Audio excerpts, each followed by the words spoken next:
مفتی صاحب تمام کبیرہ گناہوں کی وضاحت کر دیں. دیکھیں چند کبیرہ گناہ ہیں. قتل کرنا انسانی حقوق میں سب سے بڑا کبیرہ گناہ ہے. نماز جان کر قضا کر دینا سب سے بڑا کبیرہ گناہ اسلام لانے کے بعد. اس کو ہم لوگ بہت ہلکا سمجھتے ہیں.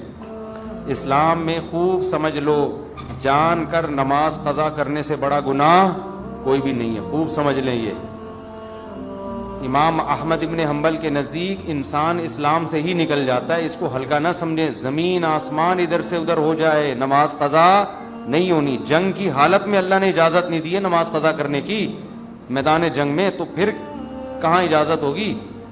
تو نماز قضا کرنا, سود کھانا اور زنا کرنا, شراب پینا, لڑکوں سے بدفعلی کرنا, ماں باپ کو ستاتے رہنا, کبھی کبھار اونچ نیچ ہو جاتی ہے انسان سے, گھر میں ہوتا ہے, اس کا تو قرآن نے بھی کہا ان تکونوا صالحین فإنہ کان للأوابین غفورا. کبھی ماں باپ سے اونچ نیچ ہو جائے توبہ استغفار کرو, اللہ معاف کر دے گا. تو وہ تو ہر گھر میں ہی ہوتی ہے, لیکن ان کو مستقل ٹارچر کرتے رہنا یہ بھی کس میں داخل ہے, کبیرہ گناہ میں. رشتہ داری توڑنا, خونی رشتوں کو, چچا ماموں خالہ پھوپھی بہن بھائی, یہ بہت قریبی رشتے ہیں, ان میں توڑ پیدا کرنے کی کوشش کرنا یہ صغیرہ گناہ نہیں ہے. اگر آپ کی ایک سال بھائی سے بات چیت ہی نہیں ہوتی, بہن سے بات چیت ہی نہیں ہوتی, قطع تعلق کیا ہوا ہے, تو حدیث میں تو آتا ہے رشتہ داری توڑنے والا جنت میں داخل نہیں ہوگا. یہ بہت خطرناک ہے, اس کو کسی طرح سے جوڑ کی کوشش میں لگ جایا کرو. اور بد نظری کبھی کبھار ہو جائے تو صغیرہ گناہ ہے, بار بار کرتے رہو گے تو وہ بھی کبیرہ میں داخل ہے. آج کل ایک حیا کے خلاف مسئلہ ہینڈ پریکٹس کی عادت لڑکوں کو پڑ گئی ہے, کبھی کبھار ہو جائے تو صغیرہ میں داخل ہے.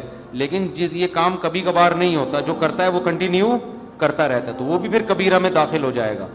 تو اس طرح کے ہیں, جھوٹ بولنا, چھوٹے موٹے جھوٹ, ادھر کی ادھر چھوٹی موٹی ٹوپیاں لوگ کرا دیتے ہیں, کبھی کبھار ہلکا پھلکا جس سے کوئی نقصان بھی نہیں ہو رہا کسی کو بڑا, تو یہ صغیرہ میں داخل ہے.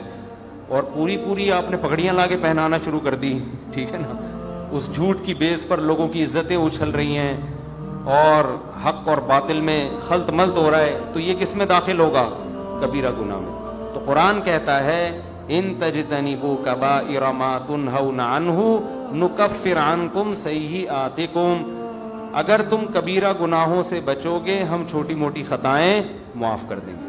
تو یہ سب کبائر, ویسے داڑھی کاٹنا بھی کبیرہ گناہ میں داخل ہے معذرت کے ساتھ, ٹھیک ہے نا, کیونکہ یہ بھی ایک دفعہ نہیں ہوتا, کنٹینیو لگا رہتا ہے جسم کے ساتھ. عورت اگر پردہ نہیں کرتی ہے, پردہ کبھی کبھار بے پردگی ہو جاتی ہے, صغیرہ میں داخل ہے. مستقل عادت ہے, کبھی پردہ ہی نہیں کرتی, جیسے عورتیں جو بے پردہ ہوتی ہیں تو کبھی بھی نہیں کرتی, پھر وہ تو وہ پھر کبیرہ میں داخل ہے.